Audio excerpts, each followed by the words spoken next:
6 months had passed since Admiral Blackclaw's fleet had disappeared near Earth. The Galactic Council chamber on Harmony's Edge was filled with worried discussions and fearful whispers. 18 fleets had now vanished without a trace, and the mystery was becoming impossible to ignore. Dr. Kira Moontail stood before the assembled council members, her 4 arms gesturing as she spoke. Council Leader Vextar, we must face the truth. Military action against this planet Earth is clearly not working. Perhaps it is time to try a different approach. Vexitar's blue skin looked pale under the chamber's lights. The disappearance of so many fleets was causing panic throughout the galactic community. Species were beginning to ask uncomfortable questions about what was happening near the small, blue planet. What do you suggest, Dr. Moontail? Vextar asked wearily. I propose a diplomatic mission, she replied. No weapons, no threats, just peaceful contact with these humans. We need to understand what is happening to our fleets, and violence is clearly not giving us answers. Many council members made sounds of agreement. The alternative, admitting that a primitive species had somehow destroyed 18 advanced fleets, was too frightening to consider. Very well, Vextar decided. Dr. Moontail, you will lead a small diplomatic vessel to Earth. Your mission is to establish peaceful contact and discover the fate of our missing fleets. 3 weeks later, Dr. Moontail's ship dropped out of faster-than-light travel at the edge of Earth's solar system. What she saw made her gasp in amazement. The small planet was surrounded by hundreds of spacecraft representing dozens of different alien species.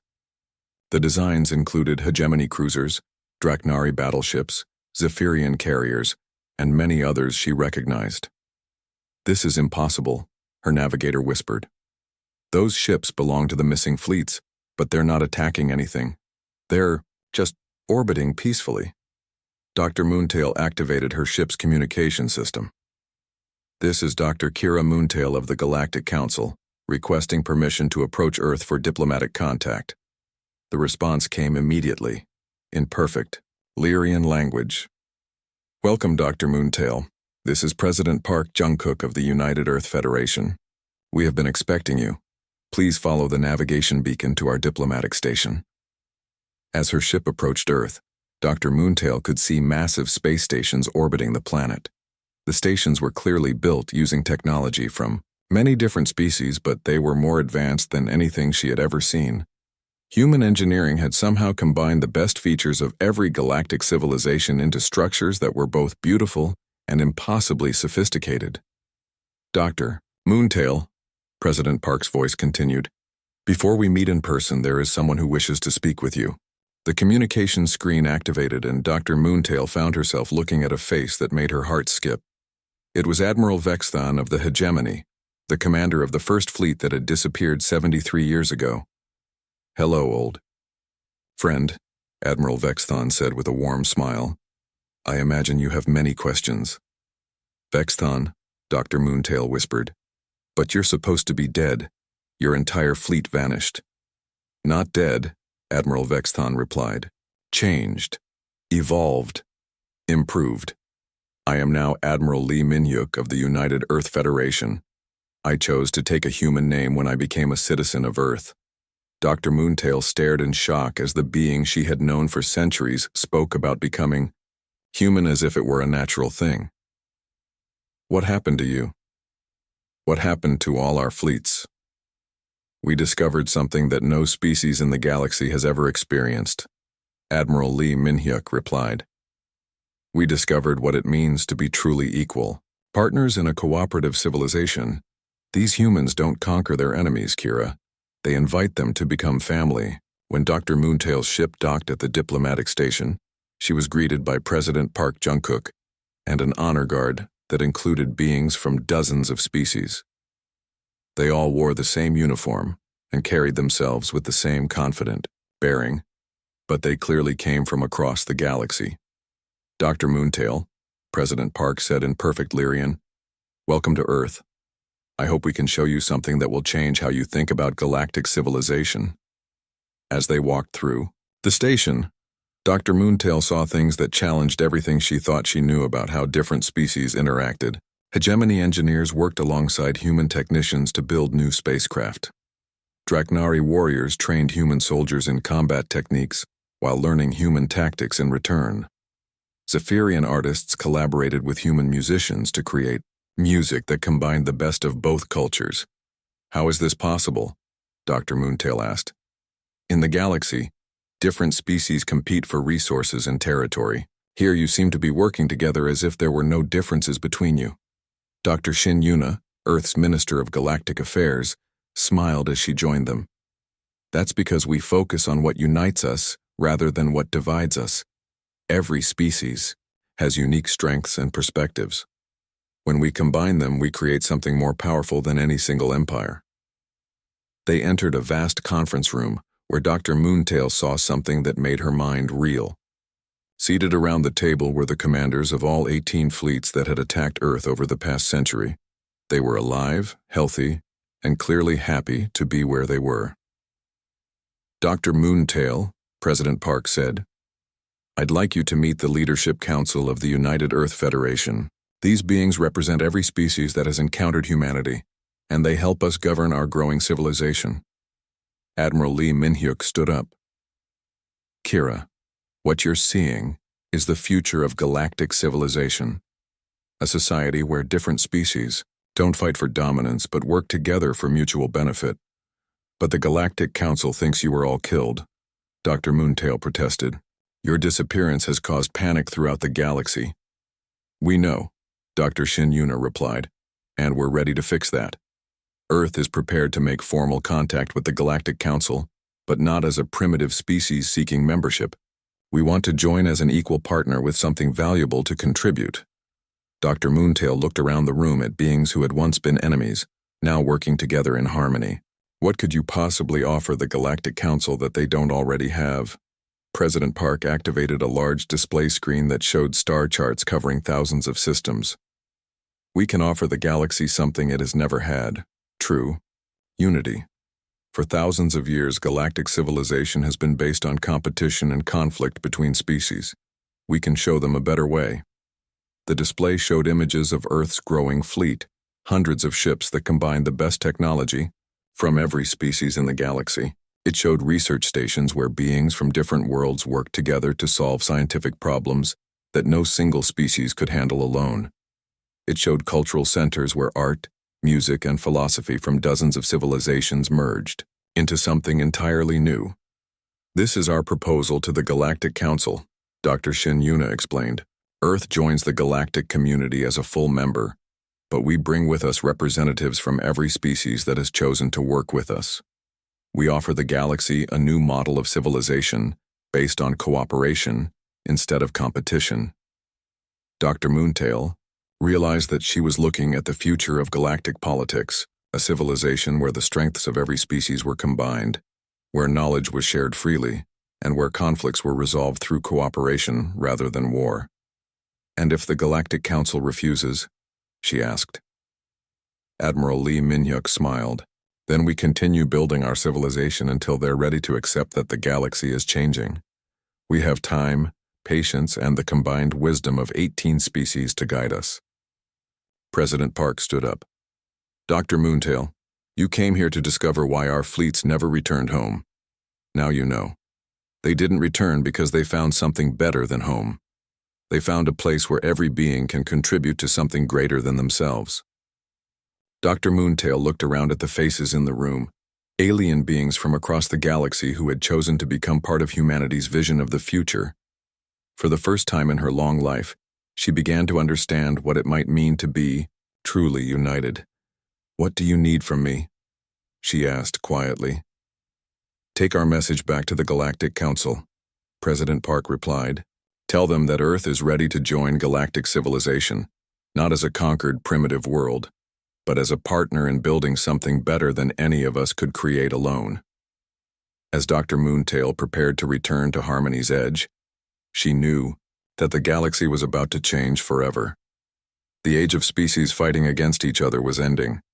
The age of species working together was about to begin, and it would all start with a small blue planet that had taught the galaxy the most important lesson of all, that the greatest strength comes not from conquering your enemies but from making them your friends.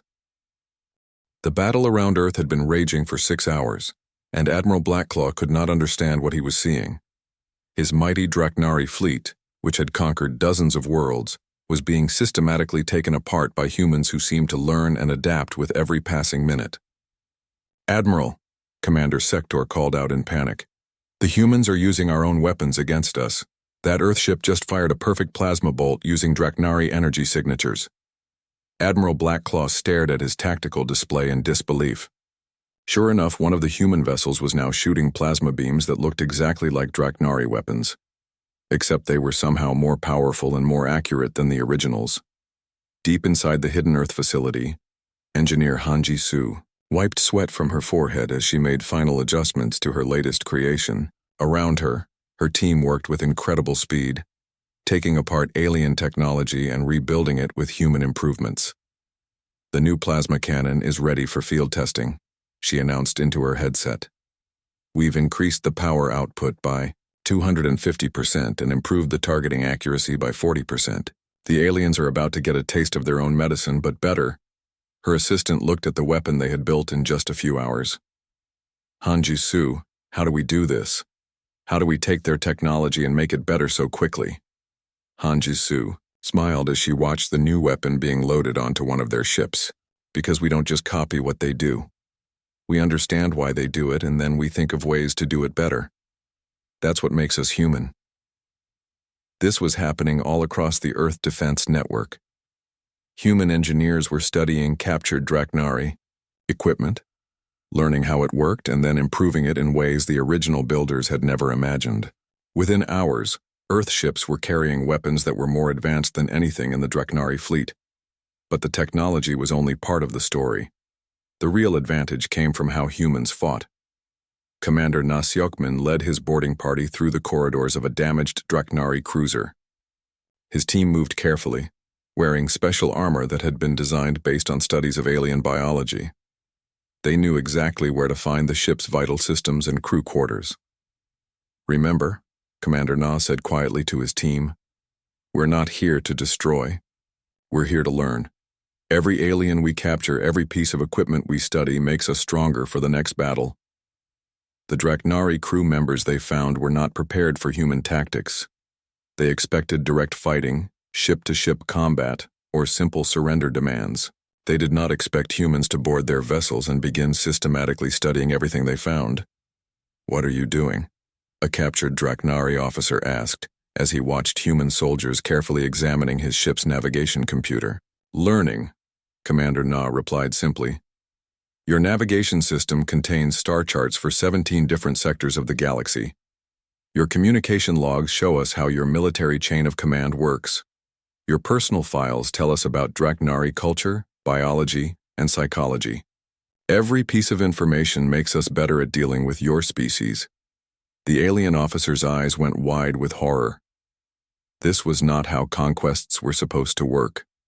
Winners were supposed to destroy or enslave the losers, not study them like laboratory specimens.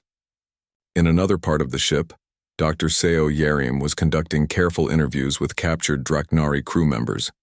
She spoke to them in their own language, asking questions that seemed innocent but revealed important information about their society and military structure. "Tell me about your homeworld," she said gently to a frightened young Draknari soldier. "What is it like growing up in the Empire?" As the alien talked, Dr. Seo made notes about Draknari family structures, educational systems, and cultural values. She was building a psychological profile of the entire species, learning how they thought and what motivated them. "Why do you want to know these things?" the soldier asked. "Because understanding you makes us stronger," Dr. Seo replied. "The more we know about how Draknari think, the better we can predict what you'll do in battle. Knowledge is the most powerful weapon in the universe." This was happening throughout the captured Draknari ships. Humans were not just taking prisoners, they were conducting the most thorough intelligence-gathering operation in galactic history. Every alien they captured became a source of information about galactic civilizations, technology, and military tactics. Back on his flagship, Admiral Blackclaw received reports that made his blood run cold. "Admiral, The humans are not destroying our disabled ships. They are boarding them and taking everything. Our crews, our computers, our weapon systems. They are studying all of it. But why? Admiral Blackclaw asked, though he was beginning to suspect the terrible answer. His question was answered when General Yoon Hyuk's voice came through the communication system again. Admiral Blackclaw, your species is the 18th to attack Earth. Each previous attack has taught us more about galactic civilization. We now speak 47 alien languages, understand 36 different forms of faster-than-light travel, and have detailed psychological profiles of every major species in this part of the galaxy. Admiral Blackclaw felt his legs go weak. You're saying that you've been learning from every attack? Not just learning, General Yoon replied. Improving. Your plasma weapons are better than the ones the hegemony used, so we'll reverse engineer them and add them to our arsenal. Your shield technology is more advanced than what the Zephyrian Collective had, so we'll study it and make it even better. Your military tactics are more sophisticated than anything the Tannish Republic showed us, so we'll analyze them and develop counters for future encounters. The Admiral realized with growing horror that humanity was not just defending itself. It was collecting galactic knowledge like a vast, hungry intelligence operation. Every attack made them smarter, stronger, and more dangerous. What do you want from us?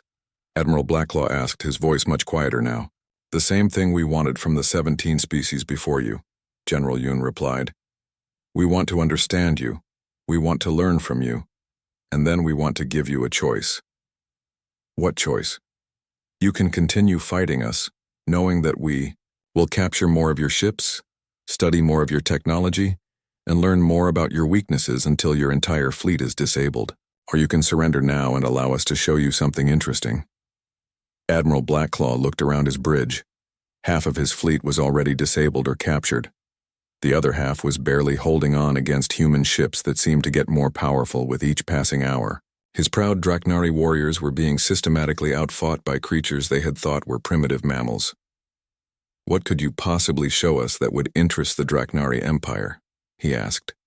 We can show you what happened to the other 17 fleets that attacked Earth, General Yoon replied. We can show you why none of them ever returned to the galaxy to report their defeat. Admiral Blackclaw felt a chill that had nothing to do with the temperature on his ship. Show me, he whispered. Very well, General Yoon said. Prepare to receive a data transmission. What you are about to see will change everything you think you know about humanity. Admiral Blackclaw stood in the observation deck of the human facility, watching his remaining fleet through the large windows. His ships floated in space above Earth, but something was very wrong. The crew reports coming through his communication device were filled with panic and confusion. Admiral, Commander Sector's voice crackled through the speaker. Something is happening to the crew. They are seeing things that are not there. Some are refusing to follow orders, others are crying and asking to surrender. Admiral Blackclaw frowned and looked at Fleet Admiral Wan Jae-wan, the human officer who had been assigned to explain what was happening. What have you done to my warriors? Fleet Admiral Wan smiled calmly. We haven't done anything new, Admiral. We've been broadcasting the same radio signals toward your fleet that we've been sending into space for the past 70 years. Your crew is just now starting to feel the effects. What radio signals? Admiral Blackclaw demanded. The same signals that every species receives when they attack Earth, Fleet Admiral Wan replied. Music, news broadcasts, entertainment programs, everything that makes us seem like a primitive, harmless civilization. But there's something special hidden in those signals. Dr. Ryu Gayong entered the observation deck carrying a tablet computer. She was Earth's leading expert on alien psychology, and her research had been crucial to humanity's defensive strategy. Admiral Blackclaw, she said in perfect Draknari, your species has several interesting psychological characteristics. Draknari, minds process fear differently than most species. You are naturally aggressive, but when that aggression is turned inward, it becomes self-doubt and paranoia. Admiral Blackclaw's eyes narrowed. Explain. For the past 6 hours while you and your crew have been listening to our radio transmissions, your brains have been receiving very subtle psychological programming designed specifically for Draknari, neural patterns. The signals are hidden in frequencies that your species can hear but cannot consciously detect. Dr. Ryu showed him readings on her tablet. These psychological suggestions work slowly, building up fear and uncertainty in the Draknari mind. Your warriors are beginning to question their mission, doubt their abilities, and wonder if they made a terrible mistake by attacking Earth. Admiral Blackclaw felt a chill of recognition. He had been feeling strange since arriving at Earth, more uncertain than usual, more willing to listen to human explanations instead of simply fighting. "You're manipulating our minds?" "Not manipulating," Dr. Ryu corrected. "Influencing. The same way a beautiful sunset might influence you to feel peaceful or a scary sound might influence you to feel nervous. We've simply learned how different alien species think, and we use that knowledge to encourage them to make better choices." Fleet Admiral Wan activated a communication channel to the Draknari ships. "Commander Sector, please report on your crew's current mental state." Commander Sector's voice came through clearly, but it sounded shaky and uncertain. "Admiral, the crew is experiencing what I can only describe as overwhelming doubt. They keep asking questions like, why are we here, and what if the humans are right? Some of them are asking to speak with the human negotiators." "This is impossible," Admiral Blackclaw growled. "Draknari warriors do not experience doubt." "Every species experiences doubt," Dr. Ryu explained patiently. "It's just that most species never encounter situations designed to trigger their specific psychological vulnerabilities. We've had over a century to study 17 different alien species. We know exactly how each one thinks and exactly what mental techniques work on each one." She showed him more data on her tablet. "The hegemony responds to logical arguments that appeal to their sense of efficiency. The Zephyrians are influenced by artistic beauty and harmony. The Tanish Republic reacts strongly to appeals to family, loyalty. Each species has mental patterns that can be influenced if you know how they work." Captain Jian Wuyung's voice came through the communication system from one of the human ships. "Admiral Blackclaw, I'm receiving surrender requests from 17 Draknari vessels. Their crews are asking to speak with our diplomatic representatives." Admiral Blackclaw stared in shock. "Surrender requests? From Draknari warriors?"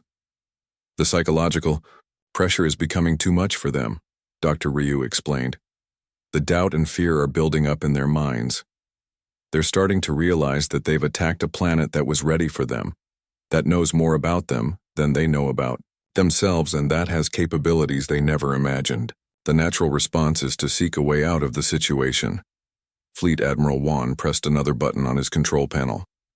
"Captain Jian, please begin diplomatic contact with the surrendering Draknari crews. Use Protocol 7. "What is Protocol 7? Admiral Blackclaw asked suspiciously. "The integration protocol," Fleet Admiral Wan replied.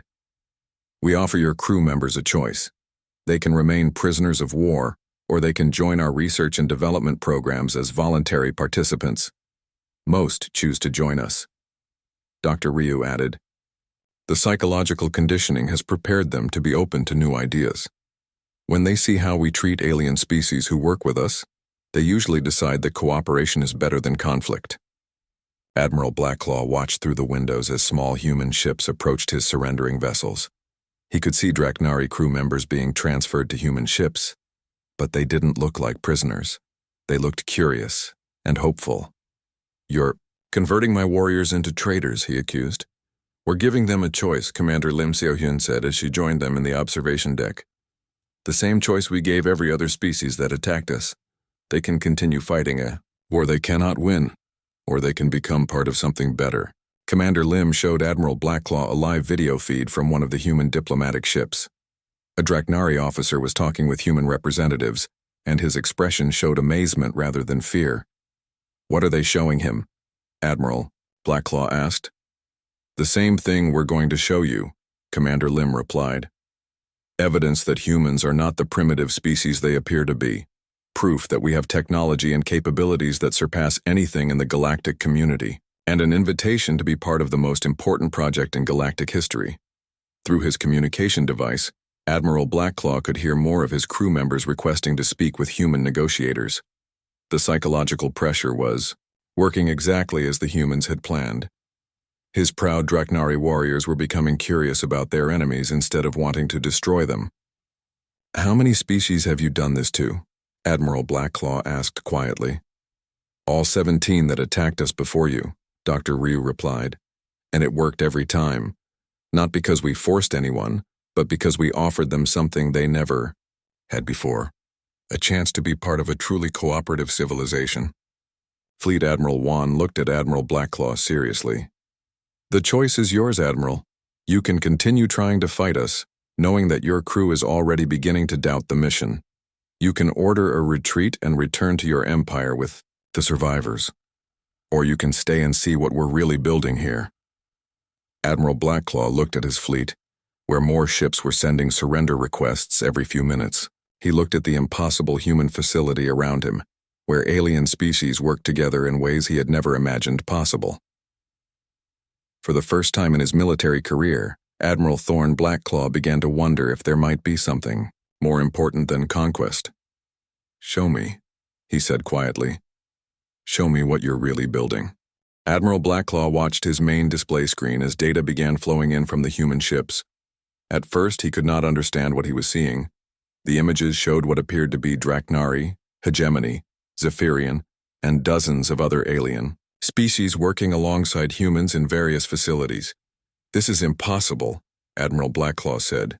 "These must be fake images." "They are completely real," General Yoon Hyuk replied.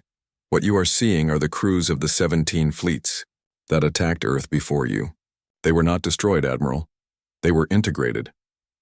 The display showed a hegemony engineer working with humans to build advanced spacecraft. In another image, Zephyrian scientists collaborated with human researchers in a laboratory. Tanish, military officers trained human soldiers in alien combat techniques. "You're lying," Admiral Blackclaw growled, but his voice lacked conviction. The images looked real, and they explained so much about human capabilities that had seemed impossible. Intelligence Director Kwon Minho sat in his secure office beneath the Pacific Ocean, reviewing interrogation reports from captured Draknari officers. For the past 6 hours, his teams had been questioning alien prisoners, and the information they were providing painted a shocking picture of galactic politics. "Sir," his assistant reported, "the Draknari are confirming what we suspected. Earth has been under observation by the Galactic Council for centuries. We were classified as a primitive preserve, a species to be left alone until we developed faster-than-light travel naturally." Kwon Minho nodded grimly. "But various aggressive species ignored the directive and attacked us anyway." "Exactly. The attacks were unauthorized. Each species thought they could conquer a primitive world quickly and present the Galactic Council with a completed conquest. None of them expected to encounter organized resistance. This explained so much. The attacks had been secret operations by individual species, not official galactic policy. That's why the disappearing fleets had never been investigated thoroughly. The Galactic Council thought they were just failed, unauthorized raids. "And now?" Kwon Minho asked. "Now we have detailed intelligence on every major species in this sector of the galaxy. We know their languages, their military capabilities, their political structures, and their weaknesses. We have become the most informed civilization about galactic affairs without ever leaving our own solar system." Meanwhile, Captain Bang Si-woo and his Special Forces team were escorting Admiral Blackclaw to a secure facility, hidden inside what appeared to be a simple mountain.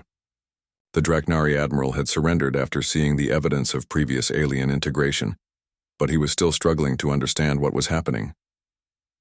"Where are you taking me?" Admiral Blackclaw demanded. "To see the truth," Captain Bang replied calmly. "You need to understand what you've walked into, Admiral. Earth is not what your species thinks it is." They entered an elevator that descended far deeper than should have been possible. When the doors opened, Admiral Blackclaw found himself in a vast underground complex that stretched as far as he could see. The facility buzzed with activity as humans and aliens worked together on projects that boggled his mind. Dr. An Ji-hyo approached them, flanked by 2 beings that made Admiral Blackclaw's eyes go wide. One was clearly a hegemony admiral. He could tell by the distinctive blue skin and ceremonial scars. The other was a Zephyrian general, recognizable by her crystalline features and energy field aura. "Admiral Blackclaw," Dr. An said in perfect Draknari. "I'd like you to meet Admiral Vexthan of the Hegemony and General Kreestar of the Zephyrian Collective. They were the commanders of the First and Third Fleets to attack Earth." Admiral Blackclaw stared in shock. "But you're dead. Your fleets disappeared. The Galactic Council sent search parties." Admiral Vexthan laughed, a sound that seemed strange coming from a Hegemony officer. "We are very much alive, my friend. We simply chose to stay here and become part of something much more interesting than galactic conquest." "But why?" Admiral Blackclaw asked desperately. "Why would proud warriors abandon their empires to serve primitive mammals?" General Kreestar's crystalline features shimmered as she spoke. "Because these primitive mammals showed us something we had never seen before.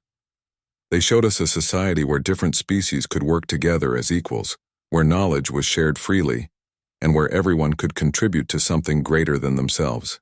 Dr. Angio led them deeper into the facility. "What you're seeing, Admiral, is the result of over a century of cooperation between dozens of species.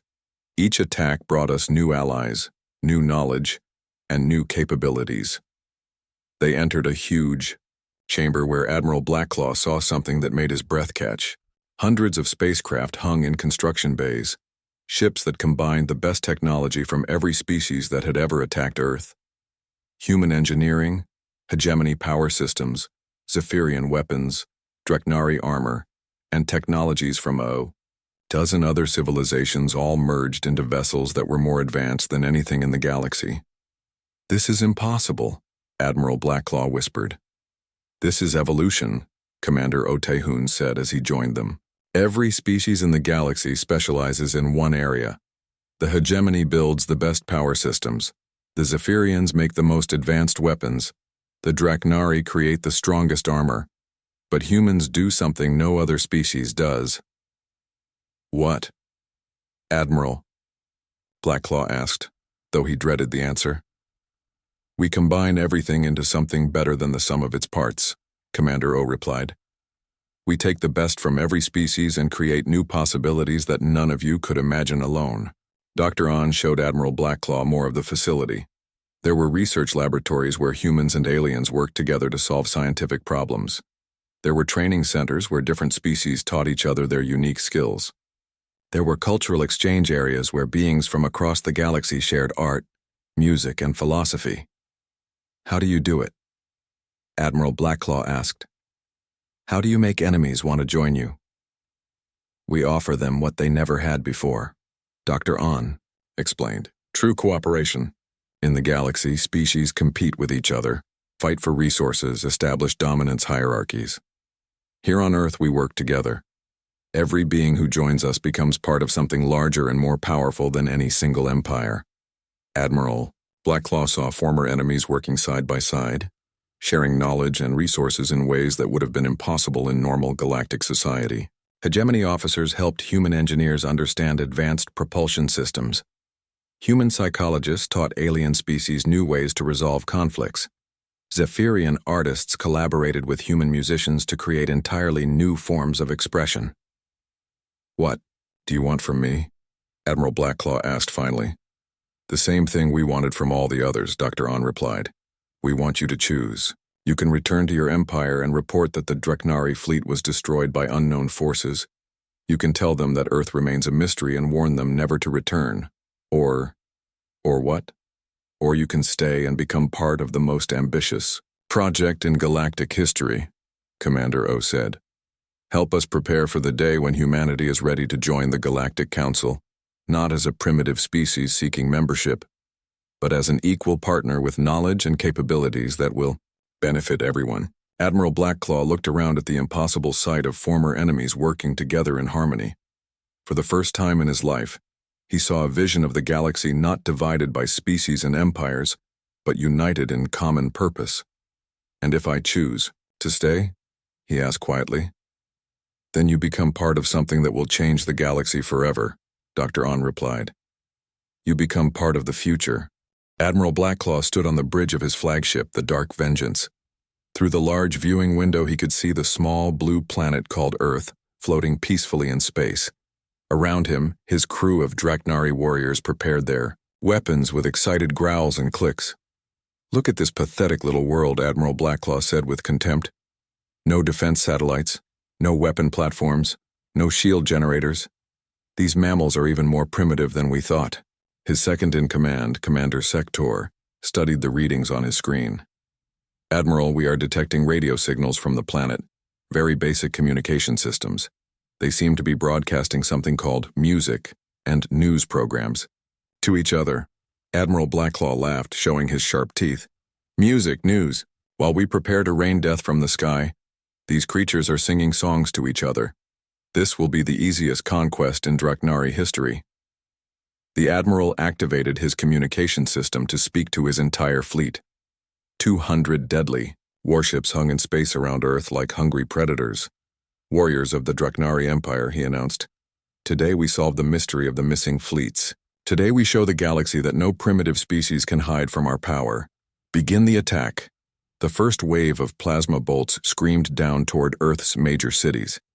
The alien weapons were designed to destroy entire city blocks with each shot. Admiral Blackclaw smiled as he watched the deadly energy beams race toward the unsuspecting planet below. But something impossible happened. The plasma bolts hit what looked like empty air and exploded harmlessly, creating brilliant flashes of light high above the cities. Invisible shields had somehow stopped the most powerful weapons in the Draknari arsenal. "What?" Admiral Blackclaw roared. "How is this possible? Scan for defensive systems immediately." Before his crew could respond, space around the Draknari fleet suddenly filled with small, sleek ships that seemed to appear out of nowhere. They looked like simple atmospheric fighters.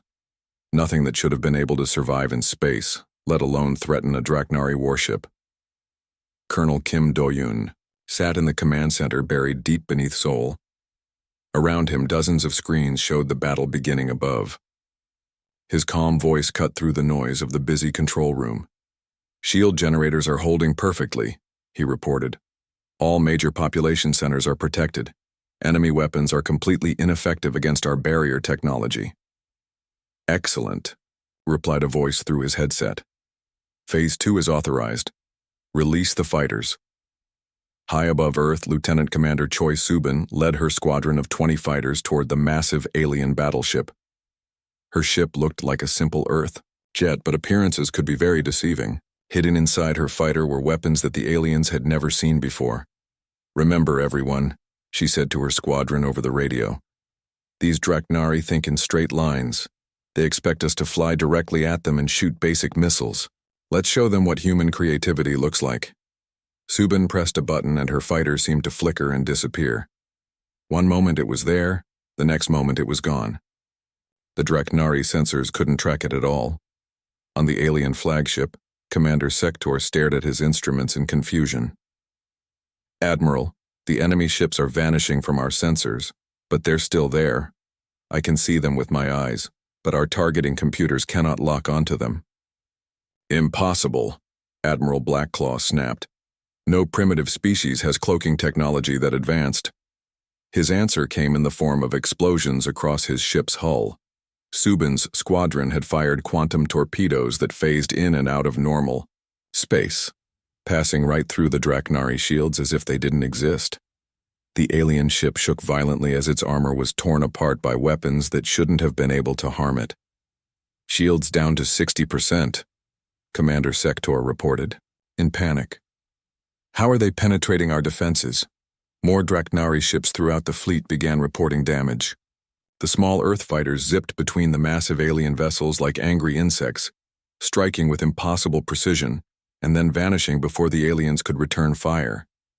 But the real shock came when Admiral Blackclaw's communication system activated by itself. A calm human voice began speaking in perfect Draknari language. "Greetings, Admiral Thorn Blackclaw of the Draknari Empire," the voice said. "This is General Yoon Hyuk of the United Earth Defense Force. We have been expecting you." Admiral Blackclaw's eyes went wide. "Expecting us? But how do you know our language? How do you know my name?" "We know many things about your species," General Yoon replied. "We know that Draknari warriors attack in formations of 7 ships, We know that your shields are weaker against quantum phase weapons. We know that your targeting computers rely on energy signatures that our cloaking technology can fool. We have been preparing for this encounter for quite some time." The Admiral felt a chill run down his scaled spine. This was not how primitive species were supposed to behave. They were supposed to beg for mercy or die quickly. They were not supposed to know military secrets that only the Draknari High Command should have access to. "How is this possible?" Admiral Blackclaw whispered. "Your species is not the first to attack Earth," General Yoon explained in a patient voice. "The hegemony tried first, 73 years ago. Then came the Zephyrian Collective, followed by the Tanish Republic and 15 other species after them.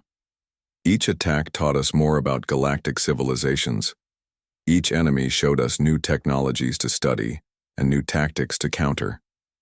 Around the Draknari fleet, more human ships began appearing.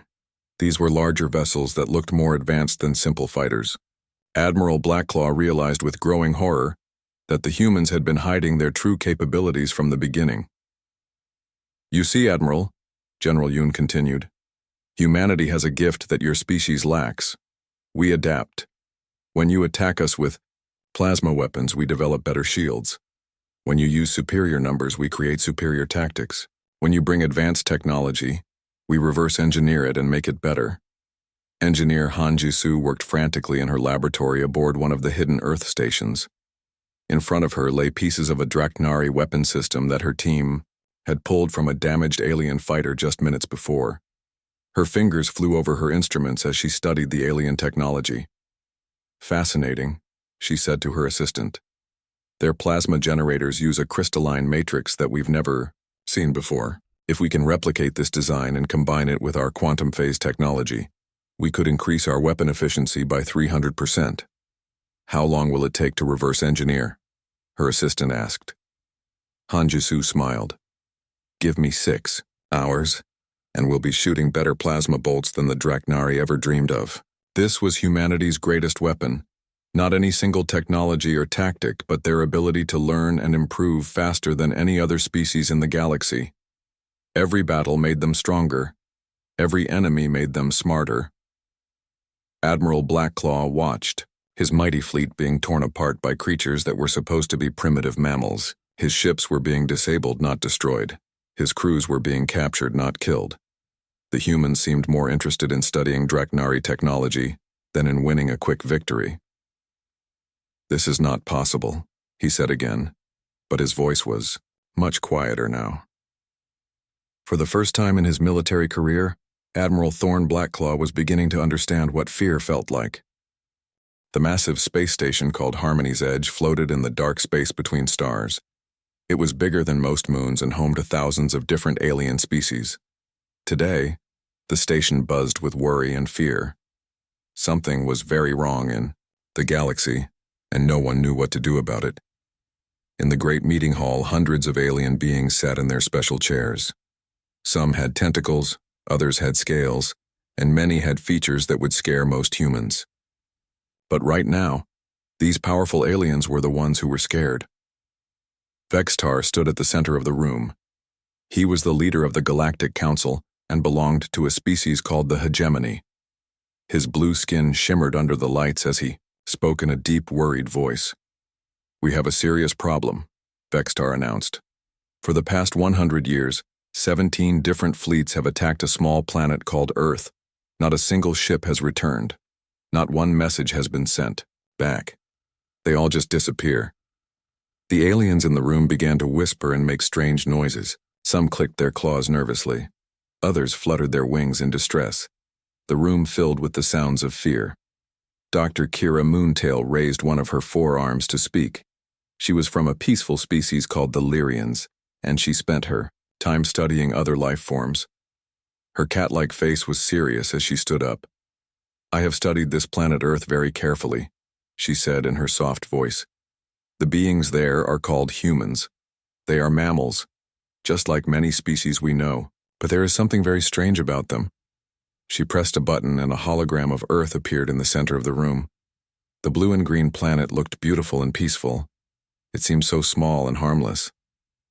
"These humans have not Even learned how to travel faster than light, Dr. Moontail continued. Their weapons are simple, their ships can barely leave their own planet. Yet somehow every advanced fleet that attacks them vanishes completely. Admiral Thorn Blackclaw laughed loudly from his seat. He was from the Dreknari Empire, a species known for their love of war and conquest. His reptilian face showed sharp teeth as he smiled. "You are all being foolish," Admiral Blackclaw said, standing up to his full 8-foot height. "These mammals are weak and stupid. The other fleets probably just got lost or had accidents. Give me 200 ships and I will solve this mystery in one day." Many aliens in the room looked at each other with doubt. Admiral Blackclaw was known for his brutal methods, but he had never lost a battle. His black scales gleamed as he pounded his chest with pride. "The Dreknari Empire has conquered 47 worlds," he boasted. "No primitive species has ever stood against us. I will show you what happens to mammals who think they can hide from the galaxy's strongest warriors." Bextar looked around the room. He could see that many council members were tired of the mystery. They wanted answers even if it meant sending another fleet to disappear.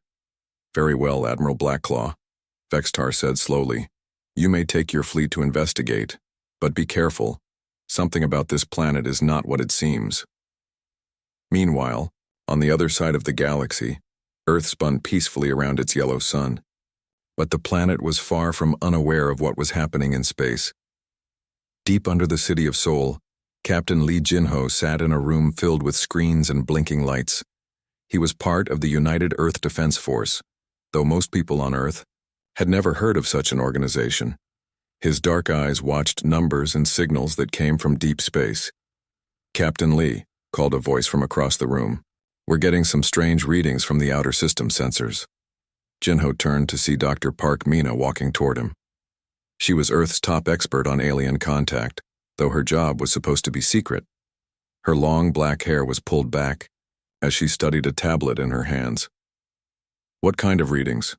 Jinho asked, though he already suspected the answer. "The same pattern we've seen 17 times before," Dr. Mina said quietly. "Large ships dropping out of faster-than-light travel at the edge of our solar system. They always start the same way, scanning our planet, listening to our radio signals, laughing at how primitive we seem." Jinho nodded and touched a button on his control panel. All around the hidden base, alarms began to sound softly. People in military uniforms hurried to their stations. They had been preparing for this moment for months. "How many ships this time?" Jinho asked. "About 200, Dr. Mina replied. "Dreknari design. They're known for being very aggressive and confident. This Admiral Blackclaw thinks he's going to solve the mystery of what happened to all the other fleets." "He will," Jinho said with a small smile. "Just not the way he expects." Dr. Mina looked at the screens showing Earth's cities. Millions of people went about their daily lives, completely unaware that alien warships were approaching their planet. Most humans still believed they were alone in the universe. "Sometimes I wonder if we're doing the right thing," she said softly. "Keeping all of this secret from our own people." "The secret is what keeps them safe," Jinho replied. "If the galaxy knew the truth about humanity, every species would unite against us. They would have no choice." Dr. Mina nodded, but she still looked troubled. She had seen what happened to the previous alien fleets. She knew what Earth was really capable of. Sometimes the knowledge kept her awake at night. "Send the usual message to all defense stations," Jinho ordered. "Another teaching opportunity is approaching. Make sure everyone is ready to learn." Across Earth, hidden bases received the message. In mountains, under oceans, and even in space, humans began preparing for another alien attack. But they weren't preparing to fight for their lives. They were preparing to add another species to their growing collection of galactic knowledge. Admiral Blackclaw had no idea that Earth had been expecting him. He had no idea that humans had been watching alien communications for decades, learning their languages, studying their weaknesses, and preparing specific countermeasures for each species. Most importantly, he had no idea that the previous 17 fleets hadn't been destroyed at all. They had been converted.